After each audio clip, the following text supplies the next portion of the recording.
he rams into the back of me, rams into the back of the car. Boom.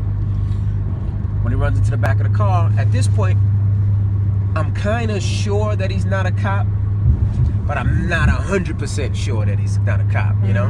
The infamous DJ Envy, well known on the Breakfast Club on Power 105.1 in New York City, took me on a ride along Route 3 near Montclair, where just a week ago he was nearly murdered in the early morning by a man impersonating police. He gets out the car and starts shooting. When he starts shooting, I put the car in reverse and I start backing up. Now, what could have cost DJ Envy his life instead made him have a big change of heart on the controversial stop and frisk practice. I believe stop and frisk could work if it was altered. Color of skin, no, but certain areas where crime is high and murders are high. And but do you think high, even if you grow up in that neighborhood that you should be subject to being frisked every day just because of you living there? You think that's the environment that a teenage boy should grow up in? Well, the problem with that is, with stop and frisk, you get a lot of guns off the street. Envy took to the radio, causing a lot of stir about switching from being against stop and frisk to being a supporter. He says at that point, all he wanted was guns off the street. At first my stance was against stop and frisk. I was African American, that's been pulled over several times, racially profiled.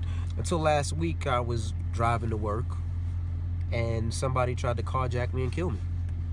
And at that point, all I could think of was my 5 kids and my wife and my family and what they would do without their father in their life. But he says after speaking with listeners and celebrities like John Legend, he has changed his mind again, and now he is strongly against stop and frisk. It's a small thing to a bigger scale of how I feel America is and how I feel that police officers look at minorities now, and not all police officers, some.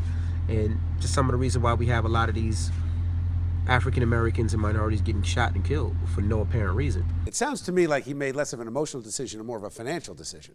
He's got his listeners who pushed back, and he's like, I better not be on the wrong side of this. He's not afraid of pushing back on his listeners. Sounds like he is really afraid. And the other thing is, too, it's like I don't know what research he did, but if he did even a little bit of research, he would have found out that stop and frisk is not unconstitutional, but it is in practice from New York across the country. It goes back to a 1968 Supreme Court decision, Terry versus Ohio, that has never been overturned. Police have the right to stop somebody and search them for whatever suspicion they have, but not because that person is black. Do you know that? That's where we draw the line. If you're the one who's always the target and you constantly see that person's the target, that person's the target, that person's the target, and they all have one thing in common and it's the color of their skin, you're not going to get stop and frisk in New York City walking down the street.